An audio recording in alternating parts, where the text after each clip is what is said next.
Ever since the success of Captain America Civil War, the idea of superheroes fighting each other has become more of a mainstream interest. Even at the time that this video is posted, there's a new event coming up called Judgment Day, where the Avengers, the X-Men, and the Eternals will be all facing off. But any real fan, like I know you all are, knows that this sort of thing has been happening in the comics for years.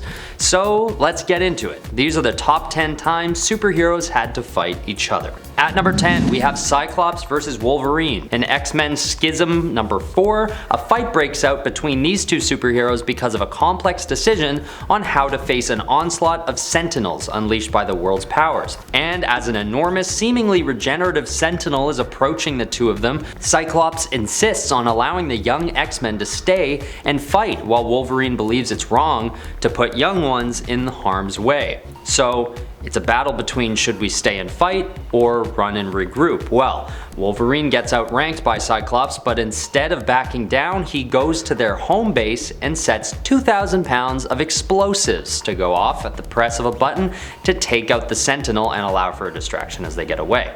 Cyclops is angered by the subordination and decides to take it out on Wolverine as they start to battle it out. And the Sentinel is coming right towards them just to make everything worse.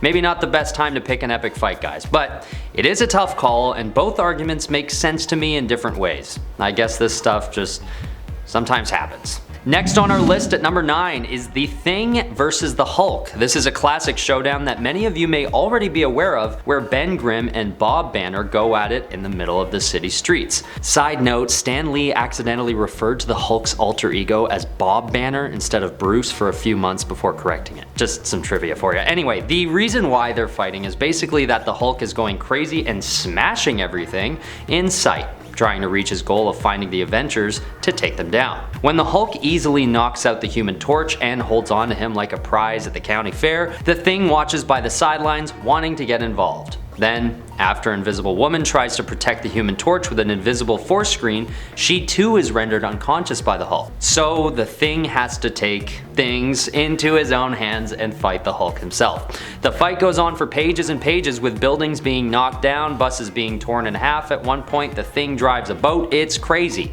Unfortunately, it ends with the crazed Hulk getting the best of Benjamin Grimm, leaving him exhausted both physically and mentally, clambering back to his feet. Alright, at number 8, we've got Superman vs Shazam. In 1996's Kingdom Come, we witness a fight between these two, initiating at the end of issue 3 and carrying out into issue 4. The reason behind the fight is complicated, but to keep it simple, Shazam has been brainwashed by Lex Luthor, so it's not really him controlling his own actions.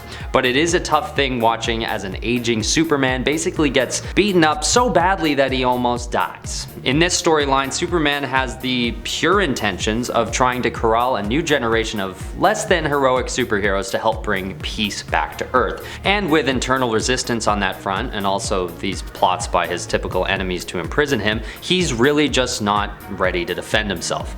Not to mention, he's totally caught off guard, and once again, he's older. Luckily, after some serious blows of magical electricity coming from Shazam, Superman is finally able to get through to his alter ego and speak directly to Billy Batson, saving himself and ultimately a whole lot more from what could have been a game-changing move for Lex Luthor and the others. Unfortunately, there's still a lot of destruction done when Shazam sacrifices himself to detonate an enormous bomb early in the air above the battlefield, saving countless lives. Alright, at number 7, we've got Reed Richards vs Namor. This is a spicy face-off as it's a classic fight of jealousy and competition over a woman's affection. Susan Storm is unconscious in the hospital, and the arrogant and shameless Namor keeps making advances on her right in front of Richard. This escalates to the point where Namor actually makes a move on Susan as she's just barely coming to, and right when Reed enters the room as well. Susan tries to de-escalate the situation, but it's no use due to her injuries and fatigue, so the two heroes go after it. As they rip through the city streets, they throw insults at each other as they tear apart cafes, cars, and the road. It's a pretty fiery battle that Richard seems to know he's at risk of losing due to Namor's sheer strength, but Reed takes the win in the end, exclaiming in a heroic monologue that his anger isn't actually directed at Namor, but at himself for not being a good husband to Susan throughout the years. It's a pretty epic battle with some realistic and possibly relatable motivations, giving it a rightful spot on our list. Coming in at number 6 is Namor, again, versus Daredevil this time. In this instance, Namor is being arrested as if the human legal system is any match for a superhero, and to represent him, he decides to hire the blind Matt Murdock, aka Daredevil. Basically, Namor is angry because he wants a place on land for his people who have only ever lived under the sea. In fact, he actually wants to sue the entire human race for denying them their birthright, as he calls it. Matt, being the pragmatic lawyer that he is, simply acknowledges that there's just no legal precedent for suing the whole human race. This obvious and very astute point throws Namor the Submariner into a rage that he takes to the streets without using the door. And in this moment is actually when Daredevil first wears the red suit that we all know. And it's in preparation for his fight with Namor, where Daredevil is off to protect humanity from an outraged underwater superhero. So this fight between two superheroes is heated by an external issue that forces them to clash. In so many words, Daredevil's sense of duty is clashing against Namor's rage. They take the fight directly to the streets, busting down lampposts, crumbling brick walls, and even taking over a wrecking ball at one point. The fight ends with Namor winning, naturally, claiming that Daredevil had been the most courageous of all his foes, at least, despite having faced off against the Fantastic Four and the Avengers. And that's a pretty good accolade for Daredevil if I've got to say anything about it. At number 5, we've got Spider-Man vs Wolverine. This face-off has such a crazy build-up that it actually needs its own issue called, you guessed it, Spider-Man vs Wolverine. They fight because Spider-Man finds himself caught up in an ongoing operation that Wolverine had been a part of for a long time before the events of this story. And it's, like I said, it's a long story, but basically this woman named Charlemagne is in such a predicament involving Russian assassins and basically an internal manhunt for her arrest, so she actually asks Wolverine to end it for her, to save her from going to a gulag. Spider-Man notices Logan is about to actually make her wish come true. He swoops in, and this is the last straw for Logan. This fight takes place in a graveyard of all places, leaving the two superheroes in a stalemate, each of them seriously threatening to end each other's life. But luckily the fight is broken up at the exact moment by a chopper with its spotlight on, and as this distraction has both of them gripped, someone creeps up on Spidey, who senses it and delivers a brutal punch. But unfortunately it wasn't Wolverine. Instead it was the woman he'd been trying to save, and the punch kills her. I mean, don't be too hard on yourself, Spidey, it's what she wanted, right? And even Logan acknowledges that she probably planned it that way.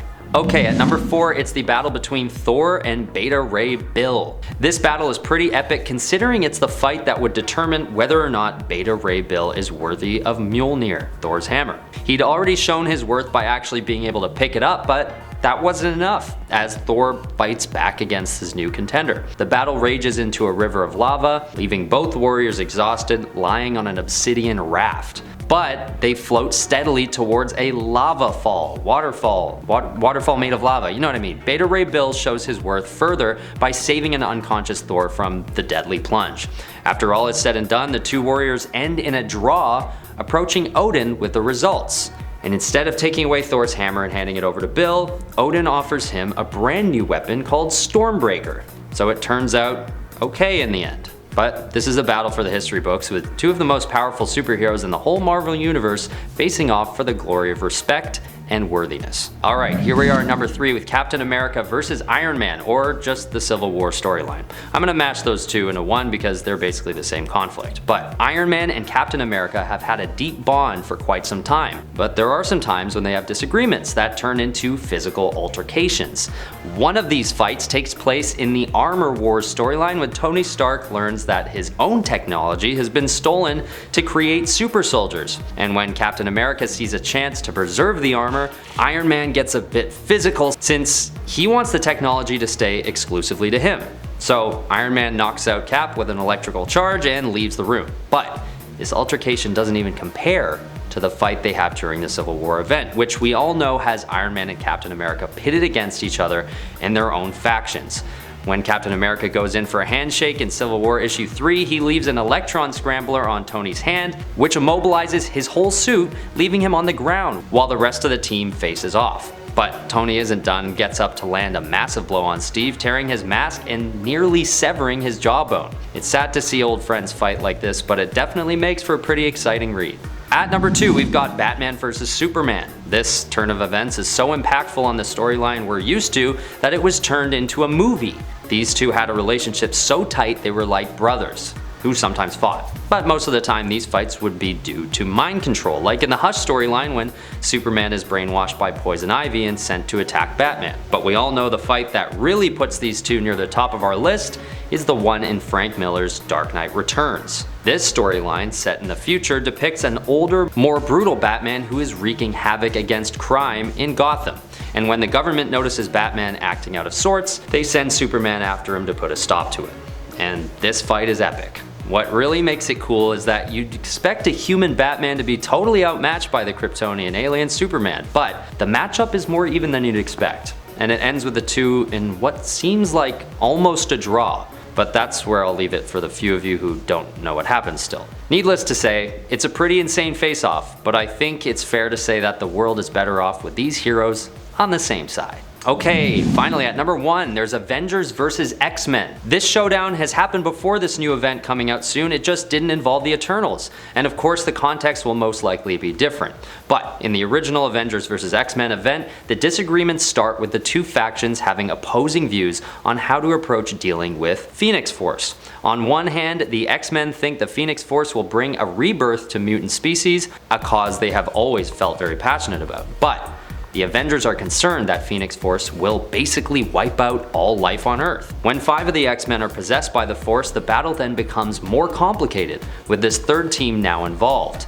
And what's good about this is that the Phoenix 5 then become a common enemy between the remaining X-Men and the Avengers, who start trying to take them out one by one. Eventually, it's just Cyclops with the Phoenix Force in him, and he basically gets turned into full-blown Dark Phoenix, putting an end to the fighting between the Avengers and the X-Men. Because you don't really have time to fight each other when there's a Dark Phoenix with a laser vision flying around. Alright guys, that's the list. Did you agree? Did you disagree? Leave it all in the comments below. Thanks so much for watching.